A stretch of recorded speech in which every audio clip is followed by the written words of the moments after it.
خاسین ذلیل ہو کر،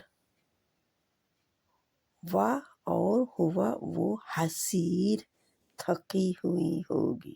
اب تھک کب جاتا ہے انسان، یا کب آنکھ تھکتی ہے؟ جب ہم دیکھتے جائیں ڈھونڈتے جائیں، دیکھ کے آنکھیں تھک جائیں لیکن نظر کچھ نہ آئے جو ڈھونڈ رہے ہیں، تو تھکی ہوئی ذلیل ہو کر، عاجز ہو کر کہ میں کیوں نہیں ڈھونڈ سکی، واپس آ جائے گی۔ پھر لٹاؤ نگاہ کو بار بار، کوئی رکھنا ڈھونڈنے کے لیے، یعنی کیا بار بار لٹائیں گے؟ کوئی رکھنا ڈھونڈنے کے لیے، کوئی شگاف۔ پہلے والی آیات جو ہے اس کی بات ہو رہی ہے، پہلے کی آیت کی۔ کوئی رکھنا، کوئی شگاف، کوئی دراڑ، کوئی چیز نظر نہیں آئے گی اللہ سبحانہ تعالیٰ کی بنائے ہوئے آسمان میں۔ نگاہ پلٹائے گی تمہاری طرف ناکام تھک ہار کر۔ ثم ارجع البصر کرتین ینقلب الیک البصر خاسئا وہو حسیر۔ پھر لٹاؤ نگاہ کو بار بار، کوئی رکھنا ڈھونڈنے کے لیے، پلٹ آئے گی نگاہ تمہاری ناکام تھک ہار کر۔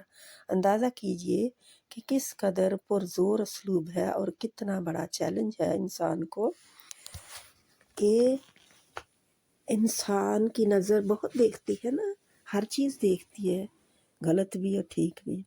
اللہ تعالیٰ کہتے ہیں میری بنائی ہوئی کریشن کو دیکھو، میری بنائی ہوئی مخلوق کو دیکھو، آسمان کی طرف تو دیکھو، ہر پہلو اور ہر زاویے سے دیکھو، جس طرح سے بھی دیکھ سکتے ہو، پیچھے لٹا کر آنکھوں کو، آگے جیسے بھی دیکھ سکتے ہو۔ اللہ تعالیٰ کی تخلیق میں تمہیں کوئی خلل، نقص یا رخنا یا دراڑ نظر نہیں آئے گا۔ ظاہر ہے یہ چیلنج پوری انسانیت کے لیے ہے اور قیامت تک کے لیے ہے، تو کبھی بھی کوئی اس میں کامیاب ہو نہیں سکے گا، کیونکہ اللہ نے چیلنج دیا ہے انسان کو۔ بہرحال آج تک کوئی سائنسدان اور کوئی دانشور اس چیلنج کا جواب نہیں دے سکا۔ گویا اب تک پوری نوع انسانی اس نقطے پر متفق ہے کہ یہ کائنات اور اس کی ایک ایک تخلیق مثالی اور کامل ہے، یعنی مکمل ہے، اس میں کوئی نقص نہیں ہے، اللہ کی تخلیق میں کوئی نقص نہیں ہے۔ دراصل دنیا بھر کے نادانوں اور داناؤں اور دانشوروں کی توجہ اس مثالی تخلیق کی طرف دلا کر انہیں پیغام تو یہ دینا مقصود ہے کہ اے عقل کے اندھو، کائنات کی خوبصورتی اور کاملیت کو دیکھ کر اس پر حیرت کا اظہار کرنے کے بجائے اس کے خالق کو پہچانو، یعنی اس پر حیرت تو کرتے ہو اللہ تعالیٰ کی بنائی ہوئی تخلیق کے اوپر، لیکن بنانے والے کو تو پہچان لو اور اس کی عظمت کے سامنے اپنا سر نیاز خم کر لو، جھکا لو اپنا سر۔ لیکن مقام حیرت ہے کہ ستاروں اور کہکشاؤں کی دنیا کے اسرار و عجائب کا کھوج لگانے والے کتنے جاتے ہیں نا، چاند پہ پہنچ گئے ہیں، فلاں جگہ پہ پہنچ گئے ہیں، بڑے بڑے سائنسدان اور ماہرین فلکیات بھی اس معاملے میں اپنے ناک تلے کے پتھر سے ٹھوکریں کھاتے رہے۔ ان لوگوں نے اپنی تحقیقات کے دوران بہت کچھ دریافت بھی کیا اور بہت کچھ دیکھا بھی، لیکن اس ساری شان بین میں انہیں اگر نہیں نظر آیا تو اس کائنات کا خالق کہیں نظر نہیں آیا۔ بقول اقبال ہے، ڈھونڈنے والا ستاروں کی گزرگاہوں کا اپنے افکار کی دنیا میں سفر نہ کر سکا۔ سبحان اللہ، ایک ایک آیت موتیوں کی لڑیوں میں پرونے والی ہے۔ اللہ ہمیں عمل کی توفیق عطا فرمائے۔ اچھی طرح اس کو دیکھیں، اچھی طرح پڑھیں، بار بار ریپیٹ کریں، اور پہلے دیکھ کر، سن کر، تمام اور اس کے حروف کو دیکھیں، الفاظ کو دیکھیں، کہاں موٹا کہاں باریک ہے، اللہ سبحانہ تعالیٰ ہمیں عمل کی توفیق عطا فرمائے۔ اور اگر کوئی غلطی ہو تو کامنٹ میں دیجیے گا، لائک اور شیئر کریں تاکہ اور لوگ بھی فائدہ اٹھا سکیں، کیونکہ اس سورت کو ہم نے یاد کرنا ہے اور رات کو پڑھ کے سونا ہے۔ آمین ثم آمین۔ السلام علیکم ورحمۃ اللہ وبرکاتہ۔